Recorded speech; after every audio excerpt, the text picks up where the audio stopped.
மக்களை இந்த வீடியோ நம்ம என்ன பேச போகிறோன்னா இந்த பெஞ்சலை பற்றி கொஞ்சம் டீட்டெயிலாக சுருக்கமாக தெளிவாக இது கொஞ்சம் வேறு மாதிரியான ஒரு சம்பவம் அப்படிங்கிறத முதல்ல சுருக்கமாக பார்த்துடலாம்.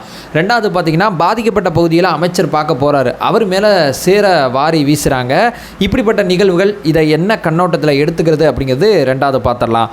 மூணாவது பார்த்திங்கன்னா இந்த சாத்தூர் டேம் இருக்குது பார்த்தீங்களா, இந்த டேம்லேருந்து எல்லாம் சொல்லிவிட்டு தான் தண்ணி திறந்து விட்டோம்னு சொல்கிறாங்க, எதுவும் சொல்லாமல் திறந்து விட்டோம் அப்படிங்கிறது ஒரு தரப்பு சொல்லிக்கிட்டு இருக்காங்க. ரெண்டு பேரும் மாறி மாறி சண்டை போட்டுக்கிறாங்க.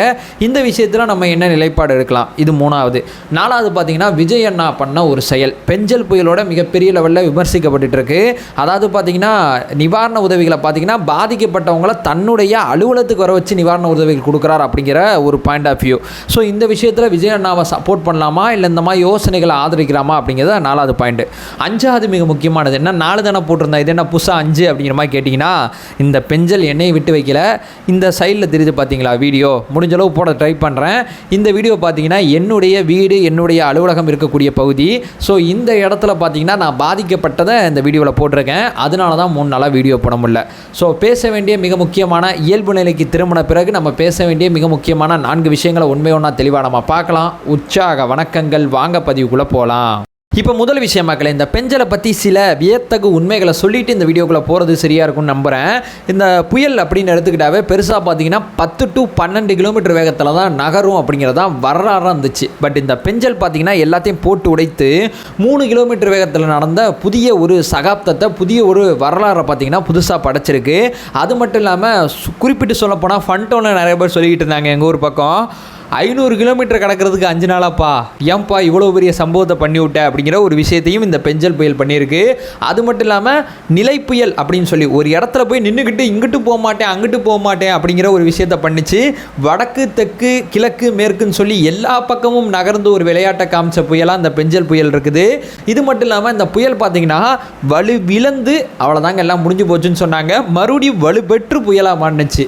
அதாவது தினுசான பல மேட்டரை புதுசாக உள்ளடக்கிய புயலாக நமக்கு ஒரு புதிய சகாப்தத்தையும் புதிய விதமான பரிமாணங்களையும் கொண்ட ஒரு புயலாக அந்த புயல் நம்மளை கடந்து வந்திருக்கு. இந்த புயலை இப்போ தான் நம்ம கடந்து வந்து நம்மளுடைய வேலைகளை பார்த்துட்ருக்கோம். அது இப்போ இருக்க தருவாயில் பார்த்தீங்கன்னா அப்படியே காத்தோடமாக கேரளா பக்கம் போயிடுச்சு அப்படின்னு சொல்லி மாலை முரசு சில தகவல்களை சொல்கிறாங்க. இது நம்பர் 1. நம்பர் 2 என்னன்னு சொல்லி கேட்டிங்கன்னா, புயல் பாதித்த பகுதியை பார்க்க போகிறார் பொன்முடிங்கிற ஒருத்தர், அவர் மேலே சேர வாரி இறக்கிறாங்க. அவர் பார்த்தீங்கன்னா தன்னுடைய தொடர்ச்சியான பார்வையை விட்டு வைக்கல. அதாவது சேர அரைச்சிட்டாங்க வீட்டுக்கு போய் படுத்துக்கு போகிறேன்னு சொல்லலை, தொடர்ச்சியாக தன்னுடைய பணிகளை செஞ்சுக்கிட்டு இருக்காரு. ஸோ இது சரியான நடைமுறை கிடையாது.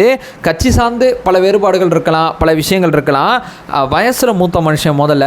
அது மட்டும் இல்லாமல் அவரோட சில விஷயங்கள் வந்து பெரிய லெவலில் பிடிக்காம கூட சக மனுஷங்களுக்கு இருக்கலாம். என்ன இருந்தாலும் அவர் ஒரு அமைச்சர், மாண்புமிகு அமைப்பில் இருக்கிறவர். மாண்புமிகு அப்படிங்கிற இடத்துல இருக்கிறவர் மேலே சேத்த வெறி இருக்கிறது, அவர் மேலே வந்து திட்டுறது அப்படிங்கிறதுலாம், அவர் மேலே சண்டை போடலாம், சார் அதை கொடுக்கல சார், இதை கொடுக்கல சார், இதை பண்ணுங்க சார், அதை பண்ணுங்கன்னு சார் சொல்லி வாக்குவாதம் பண்ணுறதெல்லாம் நான் தவறு சொல்ல மாட்டேன். ஆர்ப்பாட்டம் போராட்டம் போனால் கூட எந்த பிரச்சனையும் இல்லை. ஆனால் இது எப்படி சொல்கிறது, சேரவாரி தூக்கி வீசுறது, அது பிற கட்சி அதாவது பிஜேபியை சேர்ந்த ஒரு நிர்வாகி தான் அதை செஞ்சாங்க அப்படிங்கிறது பெரிய லெவலில் சொல்கிறாங்க. ஸோ என்ன இருந்தாலும் இந்த நடைமுறை தமிழ்நாட்டுக்கு சரியானது கிடையாது, இது மாற்றப்பட வேணும். இது என்னுடைய 2வது பாயிண்ட் ஆஃப் வியூ. ஸோ இந்த விஷயத்தை பெரிய லெவலில் நம்ம சேனலை ஃபாலோ பண்ணுறவங்க பெரிய லெவலில் இந்த விஷயத்தை ஆதரிக்க வேணாம். என்னதான் பொன்முடி உங்களுக்கு பிடிக்காத நபராக இருந்தாலும் தயவு செய்து இது வந்து ரொம்ப ரொம்ப தவறான நடைமுறை அப்படிங்கிறது என்னோட பாயிண்ட். இப்போ 3வது பார்த்தீங்கன்னா இந்த சாத்தூர் டேமு. இந்த சாத்தூர் டேமுக்கும் எனக்கும் பர்சனலாக கனெக்ட் இருக்குது. அதாவது பார்த்திங்கன்னா மழையெல்லாம் முடிஞ்சு போச்சு, நான் என்னுடைய வேலைகளை வெளியே போய் பார்க்குறதுக்கு நான் வெளியே போயிட்டேன். வெளியே போகும்போது எனக்கு வீட்டிலேருந்து ஃபோன் வருது, வீட்டு வாசலில் தண்ணி வந்துக்கிட்டு இருக்குது, இன்னும் கொஞ்சம் நேரத்தில் தண்ணி உள்ளே வந்துடும், என்ன ஏதுன்னு வந்து பாரு அப்படிங்கிற மாதிரி ஒரு தகவல் சொல்கிறாங்க. ஸோ வயசானவங்க நிறைய பேர் என் வீட்டில் இருக்காங்க. எனக்கு ஒரு மாதிரி ஷாக் ஆகிடுச்சு. காலைல ஒரு 3 நியூஸ் பேப்பர் படித்தோம், பெரிய லெவலில் புயல் போயிடுச்சு அப்படிங்கிற மாதிரி தான் பார்த்தோம். எங்கேருந்து இந்த தண்ணி வந்துச்சு அப்படிங்கிற ஒரு கேள்வியே எனக்கு ரொம்ப நேரமாக இருந்துச்சு.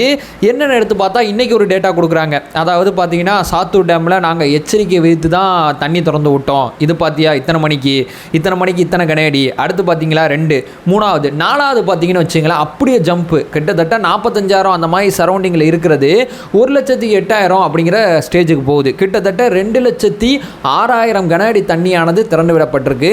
எச்சரிக்கை விடுத்தங்க, யார்கிட்ட சொன்னீங்க? உதயநிதி ஐயா எங்கெங்கே போகிறாங்க, எங்கெங்கே விசிட் பண்ணுறாங்க அப்படிங்கிறதுக்கு இருந்த மீடியா ஃபோக்கஸு சாத்தூர் டேமில் தண்ணி திறந்த நிகழ்வுக்கு இருந்துச்சா? எங்கள் மாவட்டம் பெரிய லெவலில் பாதிக்கப்பட்டுச்சு. இதில் என் வீடு கொஞ்சம் மேலே இருந்ததுனால நான் கொஞ்சம் பொழைச்சேன். எனக்கு எய்த்தாப்பில் எவ்வளோ பேர் கஷ்டப்படுறாங்க அப்படிங்கிறது கண் கூட பார்த்துக்கிட்டு இருக்கேன். எச்சரிக்கை விடுத்தா அதை பண்ணோம் இதை பண்ணோங்கிற விளையாட்டுலாம் விளையாடாதீங்க. இந்த நியூஸை மெயின் ஸ்ட்ரீம் மீடியா ஃபோக்கஸ் பண்ணுற அளவு இன்றைக்கி எவ்வளோ தூரம் ஃபோக்கஸ் பண்ணுறாங்க, எச்சரிக்கை விடுக்கப்படும் போது எவ்வளோ தூரம் மெயின் ஸ்ட்ரீம் மீடியா அந்த நியூஸை ஃபோக்கஸ் பண்ணாங்க. நான் நியூஸ் மீடியாவை தப்பாக கூட சொல்லலைங்க. அவங்களுக்கு எதில் தீனி இருக்கோ அவங்க அதை தான் ஃபோக்கஸ் பண்ணுவாங்க. ஸோ இந்த மாநகராட்சி இருக்குது, இந்த எம்எல்ஏ இருக்காங்க, எம்பி இருக்காங்க, வார்டு கவுன்சிலர் இருக்காங்க, எத்தனை பேர் வந்து எத்தனை எச்சரிக்கை கொடுத்தாங்க மனசை தொட்டு சொல்லுங்கள். ஏதோ ஒரு ஃபார்மலாக ஒரு லெட்டரை போட்டுக்கிட்டு எச்சரிக்கை விட்டோன்னா சரி சார் உங்கள் டேமை நீங்கள் பாதுகாக்கணும், தண்ணி திறந்து விடலன்னா டேமு காலியாயிருங்கிற மாதிரிலாம் நீங்கள் உங்கள் வாதம் அத்தனையுமே நான் ஒத்துக்கிறேன். ஸோ தண்ணி இவ்வளோ தூரம் போகுது அப்படிங்கிறது ஓரளவு தெரிஞ்சிருச்சுல்ல. தெரிஞ்ச பிறகு அந்த கரையோரம் இருக்கக்கூடிய மக்கள் எந்தளவு காப்பாற்றுனீங்க? எல்லாருமே வீட்டிலேருந்து தானே கூப்பிட்டு வரீங்க. நீங்கள் மீட்பு பணி அத்தனையுமே எடுத்து பார்த்தீங்கன்னா வீட்டிலேருந்து தானே கூப்பிட்டு வரீங்க. வீடு மட்டும், அதாவது நீங்கள் சரியான முறையில் பார்த்தீங்கன்னா எச்சரிக்கை விடுக்கப்பட்டிருந்தா வீட்டில் எதுக்கு மக்கள் இருக்கான்? எனக்கு ஒரு தகவல் சொல்லியிருந்தீங்கன்னு வைங்களேன், இந்த 3 நாள் இந்த வீடியோ அப்லோடு இல்லாமல் நான் பார்த்துட்டு இருந்திருப்பேன். எனக்கு எச்சரிக்கை வரல, நான் ஓகே நார்மலாக இருந்தேன். நல்ல வேளை வாசல் ஏதாவது முழங்கால் அளவு தண்ணியோட பொழைச்சேன். ஒருவேளை இந்தளவு வந்துருந்துச்சுன்னா, ஏன்னா இந்தளவு அந்த பகுதியிலும் என்னுடைய பகுதியில் இருக்குது. எச்சரிக்கை விடுத்தோம் அப்படிங்கிற காமெடியெல்லாம் இங்கே பண்ணிகிட்டு இருக்காதீங்க. ஏதோ ஒரு லெட்டர் பேர் இவர் கொடுத்தமா, ஏதோ உங்களுக்குள்ளே ஏதோ பேசிக்கிட்டீங்க போல். எங்களுக்கு எதுவும் எந்த தகவலும் வந்து சேரலை. எங்களை யாரும் இது வரைக்கும் பெரிய லெவலில் வந்து காப்பாற்றலை. ஸோ புயல் தண்ணி, அந்த தண்ணி பெரிய லெவலில் வந்த பிறகு தான் ஐயோ தண்ணின்னு சொல்லி தான் பெரிய லெவலில் ஒரு சில பேர் உதவியெல்லாம் கிடச்சிச்சு, ஒரு சில பேர்லாம் வெளியே போனோம். ஸோ எச்சரிக்கை அப்படிங்கிற அந்த சாத்தூர் டேம் விஷயத்தில் எதிர்க்கட்சிகள் பக்கம் தான் நம்ம பெரிய லெவலில் நிற்கணும் அப்படிங்கிறது தான் என்னுடைய நிலைப்பாடு.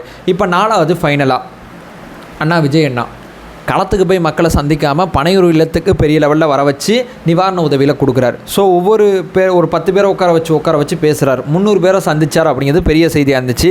இது சரியான நடைமுறை கிடையாதுண்ணா. ஓப்பன் ஸ்டேட்மெண்ட்டாக வச்சிடலாம். ஏன்னா நம்ம ஆதரவு பண்ண வீடியோக்கள் இருக்குது, எதிர்த்து பேசின வீடியோக்கள் இருக்குது. இது சரியான நடைமுறை கிடையாது. என்ன இருந்தாலும் பாதிக்கப்பட்ட மக்களை போய் முடிஞ்சால் பார்க்கலாம், இல்லை அமைதியாவது விட்டுறலாம். இந்த மாதிரி வந்து கூப்பிட்டு வந்து இந்த வேலைகள்லாம் வேணாம். விஜய் அண்ணா உத்தரவு பேரில் மாவட்ட நிர்வாகி இந்த பொருளை கொடுத்தார், அதை அவர் கொடுத்தார், இதை இவர் கொடுத்தார், இப்படிப்பட்ட செய்திகள்லாம் கிரியேட் பண்ணுங்கள். ஸோ இந்த வர வச்சு இது வேணாண்ணா, இது சரியான நடைமுறையே கிடையாது. பாதிக்கப்பட்டவங்களை என்றைக்குமே களத்தில் போய் தான் சந்திக்கணும். களத்தில் போய் சந்தித்தாதான் அண்ணா சொல்லக்கூடிய தற்காலிக தீர்வு இல்லாமல் நிரந்தர தீர்வை நோக்கி நகர முடியும். களம் தான் நிரந்தர தீர்வை யோசிக்க வைக்கும். ஸோ ஒரு இடத்துல உட்காந்துக்கிட்டு நிரந்தர தீர்வை நம்மளால் யோசிக்க முடியாது. களத்துக்கு போகிறது தான் சரியான நடைமுறை. ஸோ விஜய் அண்ணா பண்ணதில் எனக்கு மாற்று கருத்து இருக்குது. ஸோ 4 விஷயம், ஒரு தினுசான ஒரு சைஸான புயலை பற்றி சில டேட்டாக்களை பார்த்தோம். 2வது பார்த்திங்கன்னா அமைச்சர் மேலே நடந்தது ஏற்றுக்கொள்ள முடியாத நிகழ்வு. சாத்தூர் டேமு தயவுசெய்து பாதிக்கப்பட்டவனே வீடியோ பண்ணிகிட்டு இருக்கேன், வேணாம். 4வது மிக முக்கியமான விஷயம், விஜய் அண்ணா பண்ணுறதுல நிறையா மாற்று கருத்துக்கள் இருக்குது. தயவுசெய்து இந்த நடைமுறையை மாற்றிக்கணும். இந்த யோசனை சரிப்பட்டு வராது கள அரசியலுக்கு. ஸோ அண்ணா சீமான் அண்ணா மாதிரி வந்து அமைதியாக கூட இருந்துடலாம். பெரிய லெவலில் மெயின் ஸ்ட்ரீம் மீடியா நம்மளை கண்டுக்க மாட்டாங்க. இந்த நிவாரண உதவிகள் கொடுத்தாரா கொடுக்கலையாங்கிறதெல்லாம் நோண்டிக்கிட்டு இருக்க மாட்டாங்க. இந்த மாதிரி ஒன்று தனியாக பண்ணுறோங்கிற பேரில் ஒன்று பண்ணும்போது தான் பெரிய லெவலில் நம்ம கவனித்து பெரிய விமர்சனத்துக்கு உள்ளாகிறோம். அரசு நிர்வாகத்துக்கு எதிரான விமர்சனம் விஜய் அண்ணாவை நோக்கி மாற்றப்பட்டு இருக்கு. ஸோ இதை எப்படியாவது இதை முடிங்க, இது சரியானது கிடையாது. இதை சொல்லிட்டு இந்த வீடியோவை நான் முடிச்சுக்கிறேன். ஸோ நம்ம சேனலை ஃபர்தராக ஃபாலோ பண்ணிங்கன்னா பொலிட்டிக்கல் ரீதியாக பல்வேறு விஷயங்களை பற்றி பேசிக்கிட்டு இருக்கோம். நம்மளோட ஒரே நோக்கம் அறியாமை அகற்ற வேண்டும், அறியாமை அகற்றப்பட வேண்டும். Thank you so much.